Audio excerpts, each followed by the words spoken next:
کہ آپ کسی کو تاحیات ایکسٹینشن دے دیں اور آپ کو بھی تاحیات کے لیے وزیر اعظم بنا دیا جائے اور یہ سارا ملک آپ کے تابع کر دیا جائے. آپ کے سامنے ملک کی اکانومی کوئی اہمیت نہیں رکھتی،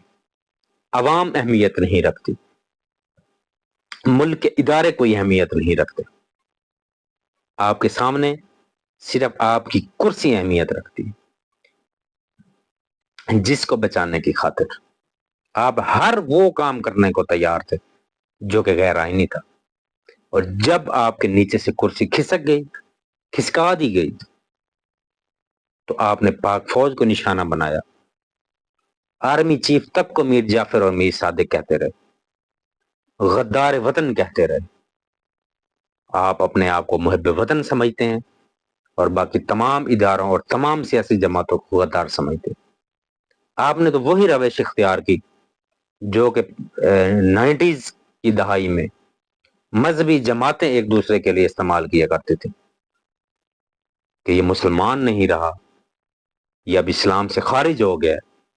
وہ آپ بھی یہی روش اختیار کر چکے ہیں. آپ سمجھتے ہیں کہ صرف آپ محب وطن ہیں، آپ ہیں تو ملک چل رہا ہے، ورنہ تمام سیاسی جماعتیں، تمام پاکستان کے ادارے خدا نخواستہ وہ غدار ہو گئے، وہ ملک کو بیچ دیں گے. لیکن میری یہ بات یاد رکھیں، اگر آپ نے اپنی روش تبدیل نہ کی،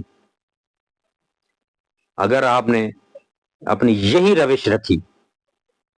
تو آپ کا فیوچر ڈارک سے ڈارک ہوتا جائے گا. وہ وقت دور نہیں جب نوجوان آپ کے ارادوں کو بھانپ جائے گا اور یہی نوجوان اپنے ملک اور سیکیورٹی اداروں سے محبت کی خاطر آپ کو لات مار دے گا اور آپ کی سیاست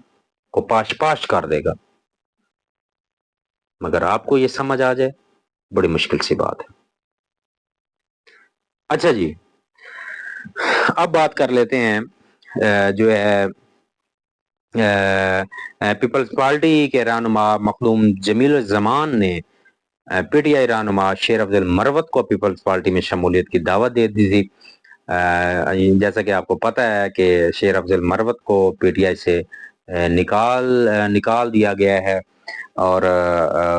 وہ بھی تذبذب کا شکار ہے. پی ٹی آئی کی جماعت بھی، جیسے بیرسٹر گور کہتے ہیں کہ جی ایسا کوئی نہیں ہے کہ ان کو نہیں نکالا گیا، لیکن شیر افضل مروت بھی کہہ چکے ہیں کہ مجھے نکال دیا گیا. اچھا جی، اے آر وائی نیوز کے مطابق پی پی رہنما جو ہے مخدوم جمیل الزمان نے کہا کہ بلاول بھٹو اپنی قیادت میں پاکستان کو ایک جدید ملک بنانے کے لیے پرعزم ہے. ہم شیر افضل مروت کو اپنی جماعت میں شامل ہونے کی دعوت دیتے ہیں. انہوں نے مزید کہا کہ شیر افضل مروت پیپلز پارٹی میں شامل ہوں تاکہ مل کر قوم کی خدمت کر سکیں. ترجمان پیپلز پارٹی کا بتانا ہے کہ مخدوم جمیل الزمان جلد اسلام آباد پہنچ کر شیر افضل مروت سے ملاقات بھی کریں گے اور باضابطہ طور پر انہیں پی پی میں شمولیت کی دعوت دیں گے. واضح ہے کہ اس سے قبل جو ہے chairman P T I barrister Gohar نے شیر افضل مروت کی رکنیت کو، جو میں آپ کو کہہ رہا تھا، انہوں نے جعلی قرار دیا تھا کہ ایسا کوئی بھی نوٹیفیکیشن پاکستان تحریک انصاف کی طرف سے نہیں جاری کیا گیا. تاہم کور کمیٹی کے ارکان نے نوٹیفیکیشن درست قرار دیتے ہوئے بتایا کہ پارٹی رکنیت ختم کرنے کا اعلامیہ فردوس شمیم نقوی کے دستخط سے جاری ہوا. شیر افضل نے بھی رد عمل میں کہا تھا کہ پیپل پارٹی کا فیصلے کا احترام کرتا ہوں، افسوس رہے گا کہ مجھے باضابطہ سنے بغیر یک طرفہ فیصلہ کیا گیا. وہ بات وہی جو میں کہہ رہا تھا کہ عمران خان کے بعد چونکہ شیر افضل مروت نے پارٹی کو جو ہے اکٹھا کرنے میں بڑا اہم کردار ادا کیا، ینگسٹر کو اکٹھا کرنے میں کراؤڈ پولر کا کردار ادا کیا. اور عمران خان کے بعد اگر کوئی جلسہ اچھا کر سکتے تھے اور کراؤڈ پول کر سکتے تھے اور کراؤڈ کو اکٹھا کرنے میں کامیاب ہو سکتے تھے تو وہ شیر افضل کی مروت کی ذات تھی. لیکن جو کہ موجودہ قیادت ان سب چیزوں میں ناکام نظر آئی اور انہوں نے شیر افضل مروت کو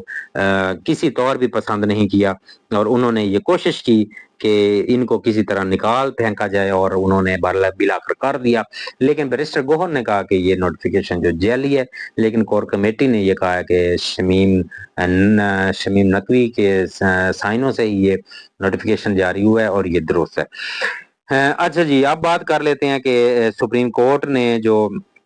مخصوص نشستوں کے حوالے سے جو فیصلہ کیا تھا، اس پہ 2 ججز جنہوں نے اختلاف کیا تھا ان کے جو ہیں کمنٹس سامنے آئے ہیں۔ وفاقی وزیر اطلاعات اور نشریات عطا اللہ تارڑ نے کہا ہے کہ سپریم کورٹ کے 2 ججز کے تفصیلی فیصلے میں کوئی حیرانی نہیں ہوئی، مخصوص نشستوں سے متعلق آئین کے کچھ آرٹیکل سے باہر جا کر فیصلہ کیا گیا۔ وفاقی وزیر اطلاعات عطا تارڑ نے پریس کانفرنس کرتے ہوئے کہا کہ 2 ججز صاحبان فرماتے ہیں کہ آرٹیکل 175 اور 185 سے باہر جا کر اکثریتی فیصلہ دیا گیا۔ سنی اتحاد کونسل کا پارلیمان میں وجود نہیں تھا، ان کے چیئرمین نے آزاد الیکشن لڑا، مخصوص نشستوں کے معاملے پر اس جماعت کو ریلیف دیا گیا جو درخواست گزار ہی نہیں تھی۔ وفاقی وزیر کا کہنا تھا کہ سنی اتحاد کونسل کے اراکین نے نہیں کہا کہ پارٹی تبدیل کی، مخصوص نشستوں کے فیصلے پر ہماری نظر ثانی اپیلوں کو سماعت کے لیے مقرر نہیں کیا گیا۔ بات یہی ہے کہ ان 2 ججز کا جو فیصلہ ہے وہ بڑا غیر معمولی فیصلہ ہے، جو انہوں نے کہا کہ یہ جو اکثریتی فیصلہ دیا گیا یہ آئین سے ہٹ کے 175 اور 182 آرٹیکل کے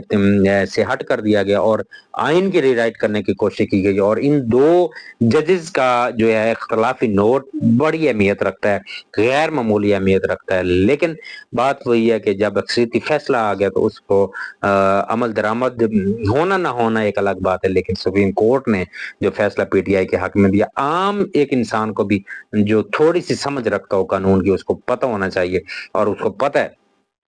کہ ایک ایپلیکینٹ جماعت ہے ہی نہیں تحریک انصاف، سنی اتحاد کونسل نے اپلیکیشن دی ہوئی تھی، پٹیشن دائر کی ہوگی، تو بجائے اس کے کہ سنی اتحاد کونسل کے بارے میں کوئی ڈیسیژن آتا، الٹا پی ٹی آئی کے لیے ڈیسیژن آیا اور ان کو ریلیف پہ ریلیف دیے گئے۔ پاکستان میں یہ معاملات جو ہیں عام سی بات ہے، اور اپنی تسکین کی خاطر اور اپنے جتنے بھی معاملات ہوتے ہیں ان کو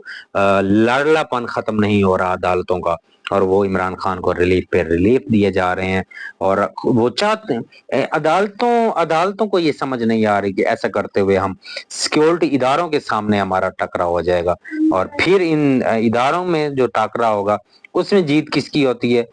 یہ وقت بتائے گا۔ اچھا جی، عمران خان نے خیبر پختونخوا کے بارے گورننس کے بارے میں ایک فیصلہ دیا ہے، انہوں نے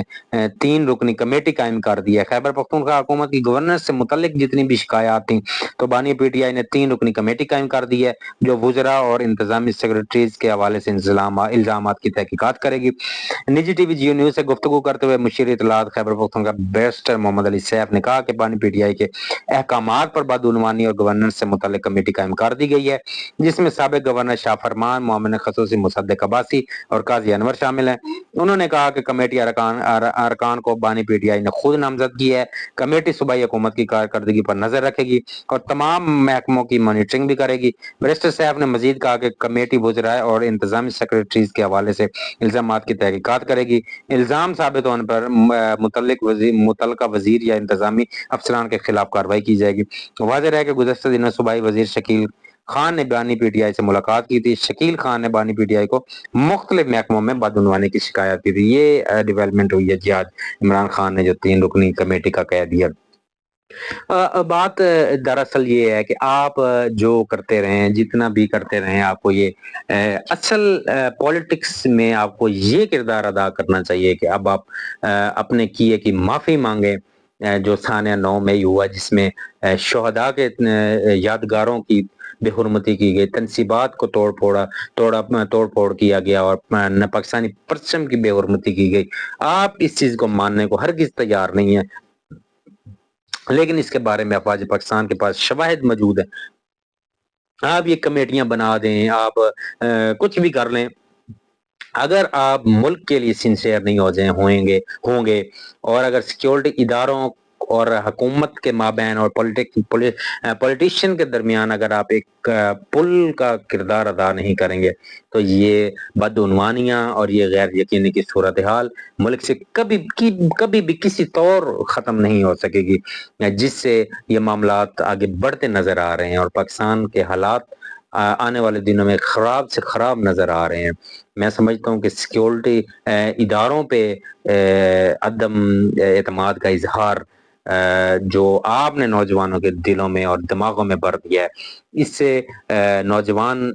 بغاوت پہ اتر آیا ہے اور اس کو سیکیورٹی فورسز کا لحاظ نہیں رہا، اس کو پاکستان کا لحاظ نہیں رہا۔ تو جو سیدھی سی بات ہے، اوپنلی سٹانس ہے ہمارا کہ ہمارے لیے سب سے پہلے پاکستان ہے، اس کے بعد پاکستان کے ادارے ہیں، اور اداروں میں سب سے پہلے وہ افواج پاکستان ہے جن کی وجہ سے آج ہم پرسکون زندگی گزار رہے ہیں اور رات کو نیند ہمیں سکون سے آتی ہے، ہم اپنے آپ کو محفوظ تصور کرتے ہیں۔ اس ادارے کا تحفظ، اس ادارے کی اہمیت ہمیں تمام اداروں سے بڑھ کے ہے، اس کے بعد باقی تمام ادارے ہیں۔ آپ کا نمبر تو کئی دیر بعد آتا ہے۔ جو پاکستان، سیدھی سی بات ہے، جو پاکستان کا دشمن ہے، جو سیکیورٹی فورسز کو غدار سمجھتا ہے، ہم اس کو پاکستان کا غدار سمجھتے ہیں، ہم اس کو پاکستان کا دشمن سمجھتے ہیں۔ اگلے ولاگ تک کے لیے اجازت دیجیے، اللہ حافظ۔